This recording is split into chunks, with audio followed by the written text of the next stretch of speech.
Supreme court के आईनी bench में फौजी अदालतों में सिविलियंस के ट्रायल से मुतालिक समाअत जुमेरात तक मुलतवी। जेर हिरासत अफराद को आम जेलों में मुंतकिल करने की इस्तदा मुस्तरद।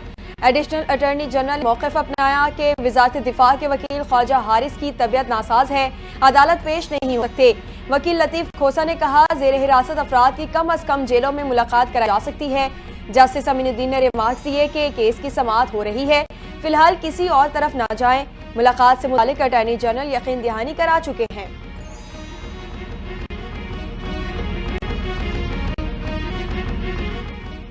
बानी पीटीआई की खैबर पख्तूनख्वा जेल मुंतकली से मुतालिक दरखास्त खारिज। दरखास्त गुजार अब्दुल कयूम खान पर 20,000 रुपए जुर्माना आयद। सुप्रीम कोर्ट के आईनी बेंच में बानी पीटीआई की अडियाला जेल से खैबर पख्तूनख्वा मुंतकली से मुतालिक दरखास्त की समाअत हुई। दरखास्त गुजार के मुताबिक मुल्क के अमन के लिए आया हूँ। जस्टिस जमाल खान मंदुखेल ने कहा, आप पार्लियामेंट से जाकर मुल्क के लिए काम करवाएं, ये पॉलिसी मीटर है।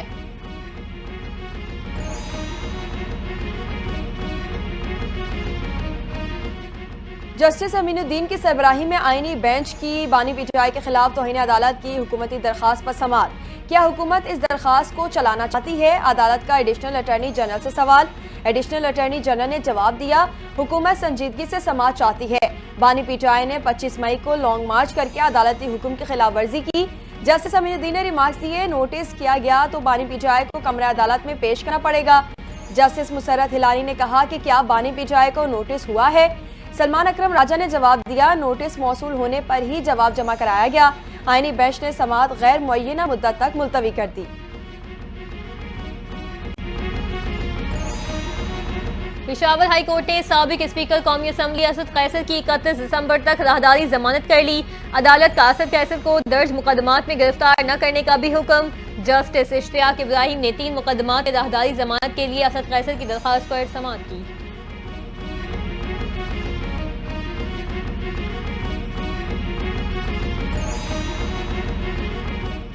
सिंध हुकूमत का कराची से सखर तक बुलेट ट्रेन चलाने पर गौर। सीनियर सूबाई वजीर शर्जील मेमन ने खुशखबरी सुना दी।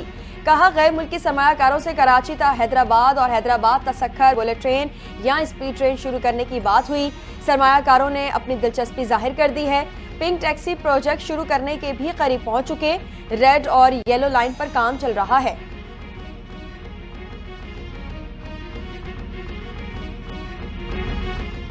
पंजाब ने कैंसर के इलाज की जदीद तरीन टेक्नोलॉजी मुतारिफ कराने का फैसला। चीन से कैंसर के जदीद तरीका इलाज और मशीनरी लाने पर इत्तफाक। मरियम नवाज की हॉयगिया मेडिकल टेक्नोलॉजीज के सदर डॉक्टर लोफियांग से मुलाकात में उमूर तय पा गए। डॉक्टर फोलियांग ने ट्यूमर की फ्रीज और हीट के जरिए इलाज की हिकमत अमली पर रोशनी डाली।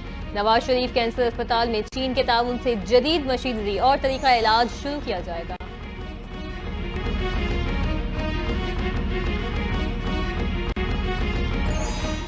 FBI का बैरून मुल्क से कमर्शियल मिकदार में अशिया लाने पर मुकम्मल पाबंदी का फैसला। बैरून मुल्क से ज़ाती इस्तेमाल के लिए सिर्फ एक मोबाइल फ़ोन लाने की इजाज़त होगी। पैकेज रूल्स 2006 में मजीद तरमीम से मुतालिक मुसव्वदा जारी। तरमीम के तहत $1200 से ज़ायद मालियत की अशियाए कमर्शियल तिजारत तस्वुर की जाएंगी। एक मोबाइल फ़ोन के अलावा तमाम फ़ोन जब्त कर लिए जाएंगे।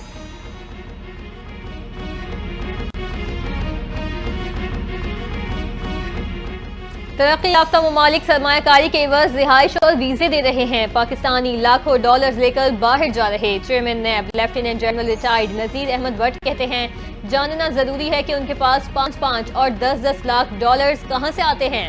उनमें से अक्सर टैक्स दहिंदा भी नहीं होते। नैब ने रवां साल 3,800 अरब रुपए बरामद किए।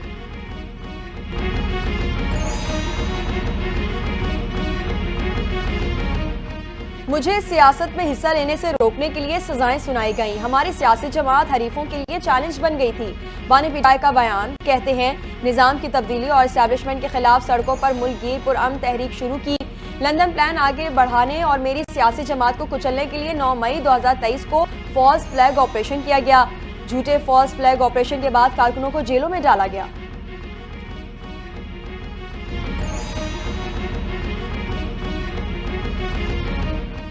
साबिक स्पीकर कौमी असम्बली असद कैसर ने पीपल्स पार्टी को 26 नवंबर के वाकयात में बराबर की शरीक करार दे दिया। हुकूमत दहशतगर्दों के बजाय पीटीआई के पीछे लगी है।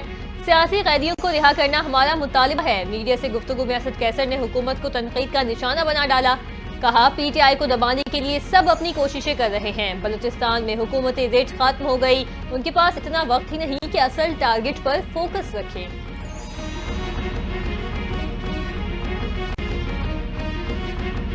सिंध में करप्शन हो रही है, जो चल रहा है वो सब देख रहे हैं। ऑपोजिशन लीडर अली खुर्शीदी के सिंध हुकूमत पर वार।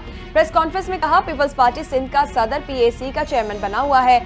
सिंध हुकूमत पीएसी के चेयरमैनशिप ऑपोजिशन के हवाले नहीं कर रही। अवाम के पैसों का बेदरज इस्तेमाल हो रहा है। सिंध में चेक एंड बैलेंस का कोई मैकेनिज्म नहीं।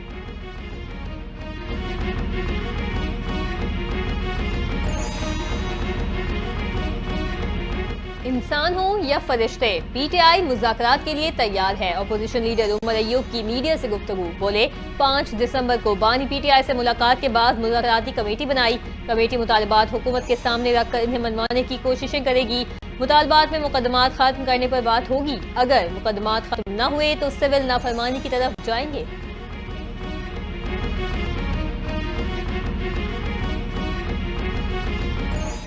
1971 की जंग में जुर्रत और बहादुरी की मिसाल कायम करने वाले शहीद सवार मोहम्मद हुसैन की 53वीं बरसी आज मनाई जा रही है।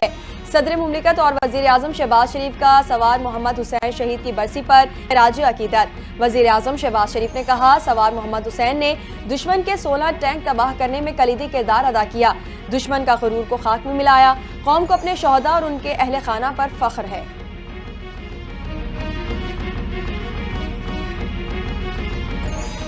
पाकिस्तान समेत दुनिया भर में इंसानी हुकूक का आलमी दिन आज मनाया जा रहा है। सदर मुमलिकत ने अपने पैगाम में कहा आइन शहरियों को बुनियादी हुकूक की जमानत देता है। आज के दिन हमें मकबूजा जम्मू कश्मीर के भाइयों को याद रखना चाहिए। मकबूजा जम्मू कश्मीर के अवाम बदतरीन रियासती दहशतगर्दी का सामना कर रहे हैं। वजीर आजम शहबाज शरीफ बोले इस दिन हमें फलस्तीनी अवाम की हालत ज़ाल को नहीं भूलना चाहिए। फलस्तीनियों को भी गजा और मगरबी किनारे में इजराइल की वहशियाना जाहिलियत का सामना है।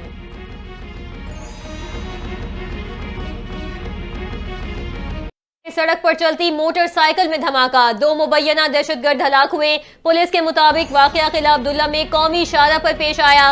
मुबैना दहशतगर्द हदफ के करीब धमाका करना चाहते थे, लेकिन बम रास्ते में ही फट गया। हलाक दहशतगर्दों से पिस्तौल भी बरामद।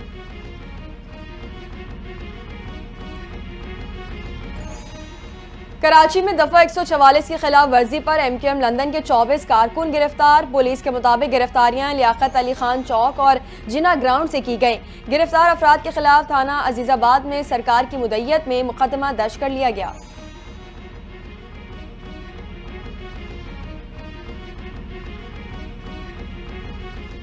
शाम की सूरत हाल पर गौर के लिए सलामती काउंसिल का बंद कमरा इजलास। इजरायली मंदूब ने सलामती काउंसिल को खत में लिखा गोलान की पहाड़ियों पर इजरायली इकदामात महदूद और आरजी हैं। शाम के मुसल्लह ग्रोहों की लड़ाई में मुदाखलत नहीं कर रहा। इजलास में सऊदी अरब ने मौक़िफ़ अपनाया कि इजराइल ने बफर जोन पर कब्जे में शाम की सलामती को नुकसान पहुंचाया। इसराइल की शाम में 3 अहम फजाई अड्डों पर बमबारी। फजाई अड्डों पर दर्जनों हेलीकॉप्टर और जंगी तैयारे मौजूद थे जिन्हें निशाना बनाया गया। अरब मीडिया के मुताबिक इसराइल ने गोलान की पहाड़ियों के साथ एक बफर जोन पर भी कब्जा कर लिया, जिससे खित्ते में कशीदगी मजीद बढ़ने का खदशा है।